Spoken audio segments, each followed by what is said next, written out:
Hi, my name is Al Green. Not that one, but the struggling guy who was in the music industry for years trying to sell talent and songs to agents. The agents befriended me and taught me techniques that I want to pass on to you through my program, which is called You Can Talk, You Can Sell. Anyone who has ever taken this program has excelled in selling and either risen to the top of their company, their team, or the top of their field. It's called You Can Talk, You Can Sell, and you can get it right here.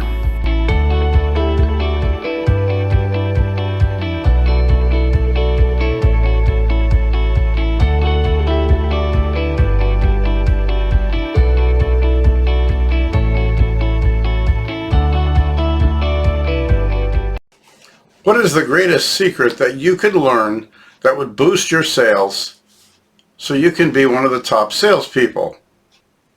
Remember, 20% of every sales team that are on the top make about 80% of the sales, and the 80% that are under them are typically struggling, just getting by, or simply just making sales to break even. So what's the difference between the two? One of the secrets is that, very simply, the top salespeople in the nation, in any country, create their sales, whereas the 80% who have usually never read a sales book or never done a sales training typically wait for the sales to happen to them. And there's the difference. Is motivation by action as opposed to complacency and looking for sales to come across their desk, be phoned into them, or they run into them. You must be in the higher percent to earn that 6 figures, and from there learn how to do 7 figures. Now, I was interviewed recently, and one of the questions that came across in the interview was what is the most common problem that I hear about, or the most frequently asked question that I hear about from salespeople who want answers. And honestly, one of the questions that really got me was the one about, do I have to have like a lot of charisma? And the interesting thing is that there are introverts and there are extroverts. And some people are naturally extroverted. But some of the best salespeople that I met are very introverted people.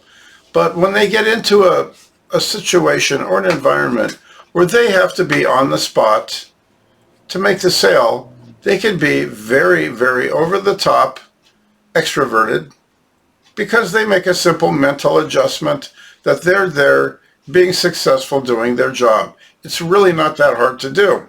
However, when you are looking to make money in sales, because everybody sells something and every industry needs vendors and every company needs sales, that makes it easy for you to land a job. And because in my course, the 6-figure selling system, I don't use standard sales processes that a company wants you to think about, because the company doesn't really care what you do as long as you close the sales.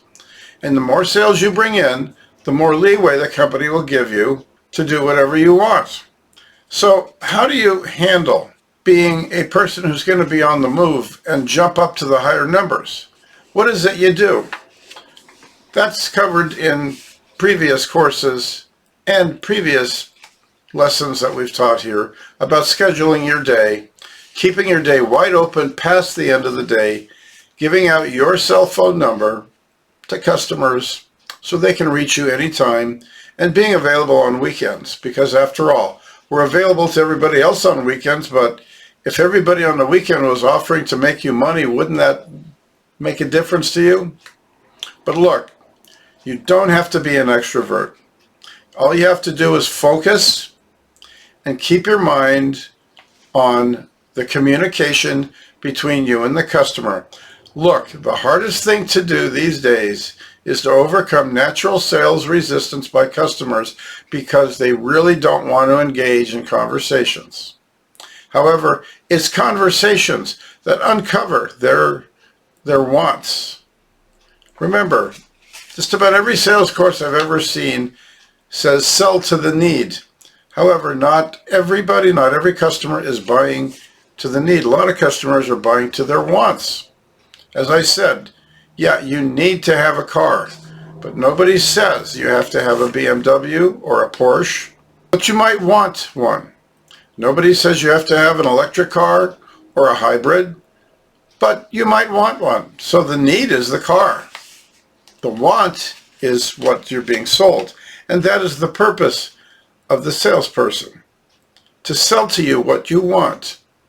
And amazingly, the people that I've bought the most cars from are the ones that don't try to sell me, but the ones that show me what's available and what I can get.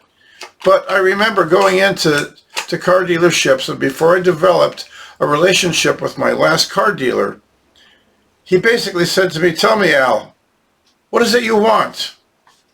He didn't say, "Look, we have 1,000 cars here. You need one, so let's get you in this one." No. He said, "What do you want?" I told him what I wanted.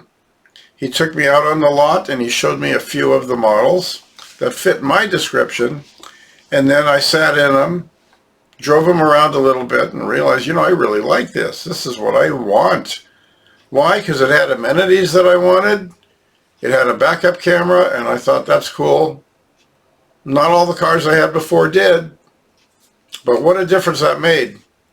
And 2 years later, I decided to upgrade the car, so I went back to the same guy. I could have gone anywhere. You could buy a car just about anywhere. There's so many dealerships everywhere. But I went back to the guy who catered to my wants, not my needs, because I didn't need to have some of the features that came with the car, like the satellite radio. I don't need that, but it came with it, and I would, of course, have to pay for it. But I listened to some of the broadcasts, and, I kind of like this. I'd like to have one of these. Did I need one? No. So if he had tried to sell me that based on need, he would have been hitting a brick wall, because I know for a fact I don't need it. So what did he do? He sold me what I wanted. So what did I teach my students? Find out what the customer wants, not what they need. Because, for example, just about everybody needs internet. But one of the companies was selling a really high-speed, high-end internet that was very expensive, but it catered to the power users. So he went looking for power users, and what he did was he found out what they were doing, such as uploading videos like this. And he asked them very simply, well, what is it you want? And the average answer he got was, I want the highest speed internet you got. And he would say to them, okay, this is what we have. This is how much it costs. It's more expensive, but it'll cater to you. So when he talked to video editors, and he talked to people that were doing social media, such as YouTube Music, or they were doing instructional videos. Like, we ran into a lot of professors that were working for universities that had to do instructional videos, and they wanted to have a high-speed video from their home, a high-speed internet that they could use, so they didn't have to go to the college all the time. They wanted to do their videos in their office at their homes. So he led with them saying, so tell me, I know you need internet, but what do you want? And the average answer was, I have internet, but I want faster. I want more capability. I want to be able to have my son or my husband playing video games while I am uploading videos in the other room, and have enough bandwidth that we can both be on at the same time. That's what I want. Now, basically, once she said, or he said, this is what I want, then it was easy for this salesperson to say, okay, let me tell you what you need. And then the customer agreed, because it was want first, need second. So if I were to say, for example, to the car salesman, I need to have satellite radio, then he'd say, okay, here's what you need, and he would point me to the car that has it built in.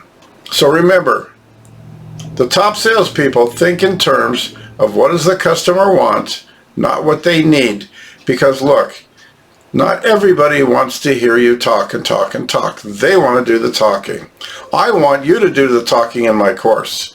I don't want to be talking for the whole time, because my course is designed to have you work it your way, not my way, not the way that anybody else teaches, but the way that you work, that is non-standard. It's over and above what standard former sales training teaches, because a lot of them, they want you to tell them all about the products that the people want to buy and tell them how they need it and answer objections.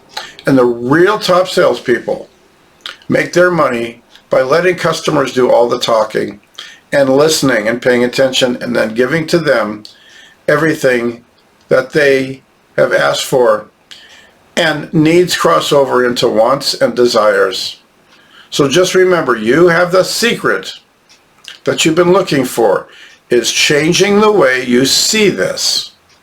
Once you have mastered that secret, you can go out and practice it today to learn how to master it. It only takes a few times of doing it. In fact, if you do one of the behaviors 5 times, you'll start getting it down so that you will know exactly what to do. And you can start that today. So good luck with that, and I'll see you on the next lesson.